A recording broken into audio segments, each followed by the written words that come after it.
দর্শক, এক অস্থির সময়ের ভেতর দিয়ে যাচ্ছে বাংলাদেশ, এমনটাই মনে করছেন অনেক বিশ্লেষক। বৈশ্বিক অস্থিরতা, মধ্যপ্রাচ্যের যুদ্ধ পরিস্থিতি, জ্বালানি সংকট এবং অভ্যন্তরীণ রাজনৈতিক আলোচনা সব মিলিয়ে যেন এক জটিল সমীকরণের মধ্যে দাঁড়িয়ে আছে দেশ। এই প্রেক্ষাপটে একটি নতুন বিতর্ক সামনে এসেছে। প্রধানমন্ত্রী তারেক রহমানের একটি বক্তব্য ঘিরে শুরু হয়েছে তীব্র আলোচনা। তিনি বলেছেন, রাষ্ট্রপতি হিসেবে যদি ডক্টর মোহাম্মদ ইউনূস থাকতেন তাহলে বর্তমান সংকট অনেকটাই কমে আসতে পারত। এই বক্তব্যের পেছনে রয়েছে এক গভীর রাজনৈতিক ও কূটনৈতিক বাস্তবতা। মধ্যপ্রাচ্যে চলমান সংঘাতের কারণে বৈশ্বিক জ্বালানি বাজারে অস্থিরতা তৈরি হয়েছে।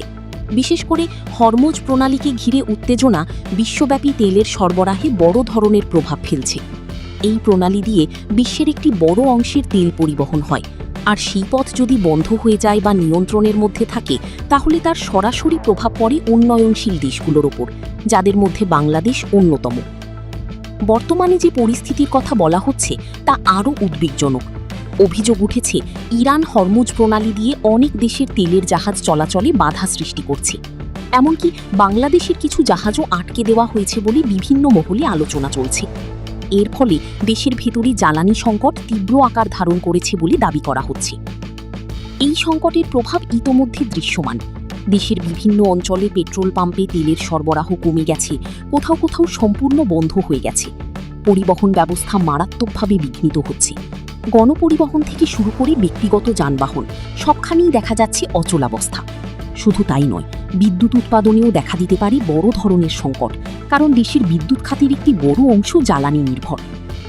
এই প্রেক্ষাপটে প্রধানমন্ত্রী তারেক রহমানের বক্তব্য রাজনৈতিক অঙ্গনে নতুন মাত্রা যোগ করেছে। তিনি বলেছেন, ডক্টর মোহাম্মদ ইউনূস যদি রাষ্ট্রপতি হতেন তাহলে আন্তর্জাতিক পর্যায়ে বাংলাদেশের অবস্থান আরও শক্তিশালী হতে পারত, কারণ ডক্টর ইউনূস একজন বিশ্ব স্বীকৃত ব্যক্তিত্ব। তিনি নোবেল বিজয়ী, তার আন্তর্জাতিক যোগাযোগ বিস্তৃত এবং বিশ্ব নেতাদের সঙ্গে তার সম্পর্ক সুদৃঢ়। এই বক্তব্যের মাধ্যমে মূলত একটি বার্তা দেওয়ার চেষ্টা করা হয়েছে। বর্তমান সংকট শুধুমাত্র অভ্যন্তরীণ নয়, এটি আন্তর্জাতিক সম্পর্কের সাথেও গভীরভাবে জড়িত, এবং এমন পরিস্থিতিতে একজন আন্তর্জাতিকভাবে গ্রহণযোগ্য নেতৃত্ব দেশের জন্য গুরুত্বপূর্ণ ভূমিকা রাখতে পারে। ডক্টর মোহাম্মদ ইউনূসের নাম নতুন নয়। 2024 সালের রাজনৈতিক পরিবর্তনের পর দেশের একটি গুরুত্বপূর্ণ সময়ে তিনি প্রধান উপদেষ্টা হিসেবে দায়িত্ব পালন করেছিলেন, এমনটাই বলা হচ্ছে বিভিন্ন মহলে। সেই সময়ে তার ভূমিকা নিয়ে অনেকেই প্রশংসা করেছেন। বলা হয়, তিনি নিরপেক্ষভাবে কাজ করার চেষ্টা করেছেন, কোনো ক্ষমতার অপব্যবহার করেননি এবং একটি গ্রহণযোগ্য নির্বাচনী প্রক্রিয়া নিশ্চিত করতে ভূমিকা রেখেছেন। এই কারণেই এখন অনেকেই মনে করছেন, এমন একজন ব্যক্তিকে রাষ্ট্রপতির মতো একটি গুরুত্বপূর্ণ পদে বসানো হলে দেশের জন্য ইতিবাচক পরিবর্তন আসতে পারে। কারণ রাষ্ট্রপতি শুধু একটি সাংবিধানিক পদ নয়, এটি একটি প্রতীকও। একটি দেশের ভাবমূর্তি, কূটনৈতিক অবস্থান এবং আন্তর্জাতিক সম্পর্কের ক্ষেত্রে রাষ্ট্রপতির ভূমিকা অনেক সময় গুরুত্বপূর্ণ হয়ে ওঠে। তবে প্রশ্ন হচ্ছে, এই ধারণা কতটা বাস্তবসম্মত? একজন রাষ্ট্রপতি কি সত্যিই এমন সংকট থেকে দেশকে রক্ষা করতে পারেন, নাকি এটি শুধুই একটি রাজনৈতিক বক্তব্য? বাংলাদেশের সংবিধান অনুযায়ী রাষ্ট্রপতির ক্ষমতা সীমিত। দেশের কার্যনির্বাহী ক্ষমতা প্রধানমন্ত্রীর হাতে থাকে। তবে রাষ্ট্রপতি দেশের সর্বোচ্চ সাংবিধানিক পদে অধিষ্ঠিত থাকেন এবং আন্তর্জাতিক পর্যায়ে দেশের প্রতিনিধিত্ব করেন। তাই তার ব্যক্তিত্ব, গ্রহণযোগ্যতা এবং কূটনৈতিক দক্ষতা অনেক ক্ষেত্রেই গুরুত্বপূর্ণ হয়ে উঠতে পারে। এই বিষয়টি মাথায় রেখে যদি ডক্টর ইউনূসের প্রোফাইল বিশ্লেষণ করা হয় তাহলে দেখা যায় তিনি দীর্ঘদিন ধরে আন্তর্জাতিক পরিমণ্ডলে কাজ করছেন। তার প্রতিষ্ঠিত গ্রামীণ ব্যাংক বিশ্বজুড়ে একটি উদাহরণ হিসেবে বিবেচিত হয়। তিনি দারিদ্র্য বিমোচন এবং সামাজিক ব্যবসার ধারণা নিয়ে কাজ করেছেন, যা বিশ্বব্যাপী প্রশংসিত হয়েছে। এই ধরনের একটি প্রেক্ষাপটে তারেক রহমানের বক্তব্যকে অনেকেই কৌশলগত রাজনৈতিক বার্তা হিসেবে দেখছেন। এটি একদিকে বর্তমান সংকটকে তুলে ধরছে, অন্যদিকে একটি বিকল্প নেতৃত্বের ধারণা সামনে আনছে। তবে সমালোচকরাও চুপ নেই।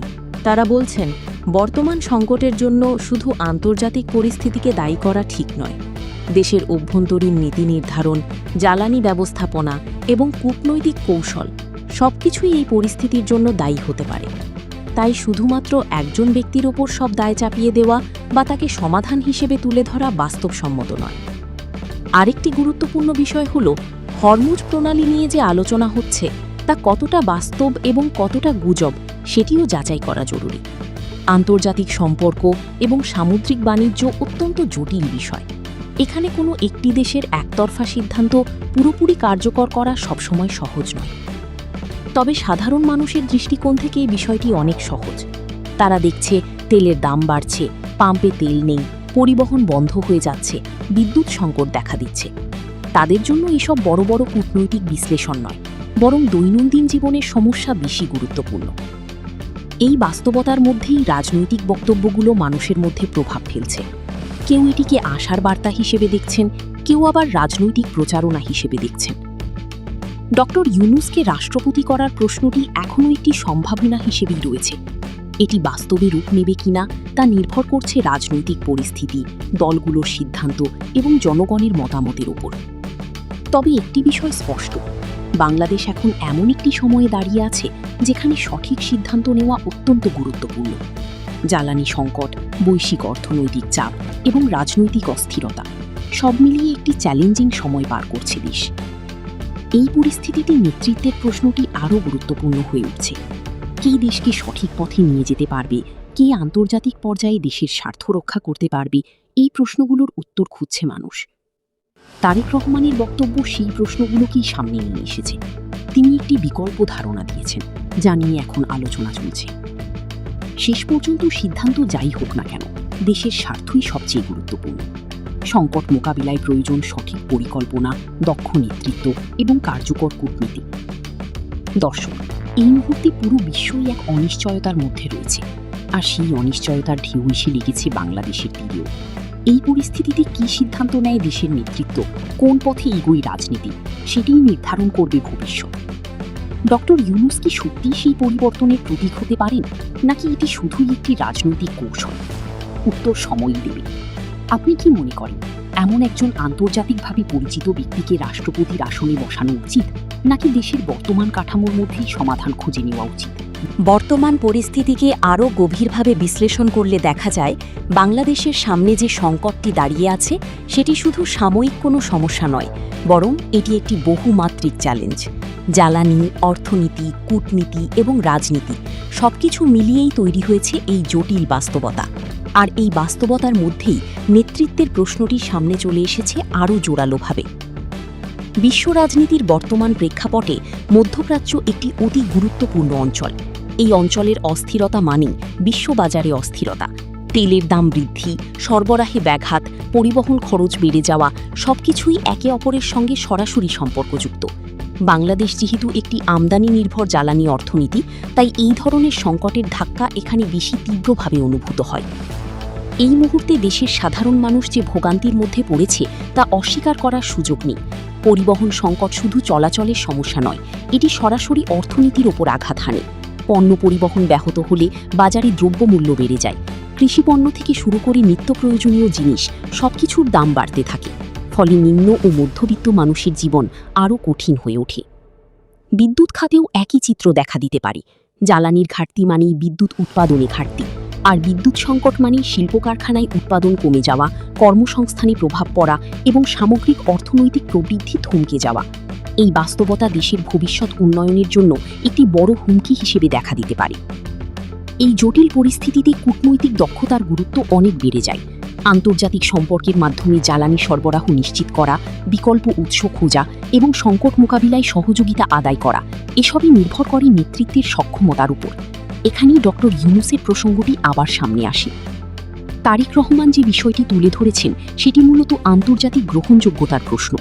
ডক্টর ইউনূসের মতো একজন ব্যক্তিত্ব, যিনি বিশ্বব্যাপী পরিচিত এবং সম্মানিত, তিনি যদি রাষ্ট্রের সর্বোচ্চ পদে থাকেন তাহলে আন্তর্জাতিক মহলে বাংলাদেশের অবস্থান শক্তিশালী হতে পারে, এমনটাই ধারণা করা হচ্ছে। তবে বাস্তবতা হল, আন্তর্জাতিক রাজনীতি শুধুমাত্র ব্যক্তিগত সম্পর্ক বা পরিচিতির উপর নির্ভর করে না। এখানে রাষ্ট্রের স্বার্থ, কৌশল এবং ক্ষমতার ভারসাম্য গুরুত্বপূর্ণ ভূমিকা পালন করে। একজন ব্যক্তির জনপ্রিয়তা বা সুনাম অবশ্যই সহায়ক হতে পারে, কিন্তু সেটি একমাত্র সমাধান নয়। তবুও এটি অস্বীকার করা যায় না যে একজন গ্রহণযোগ্য এবং নিরপেক্ষ ইমেজের নেতা আন্তর্জাতিক মহলে দেশের পক্ষে ইতিবাচক প্রভাব ফেলতে পারে। বিশেষ করে যখন বিশ্বব্যাপী আস্থা একটি গুরুত্বপূর্ণ বিষয় হয়ে দাঁড়ায়, তখন এই ধরনের নেতৃত্ব একটি বড় সম্পদ হতে পারে।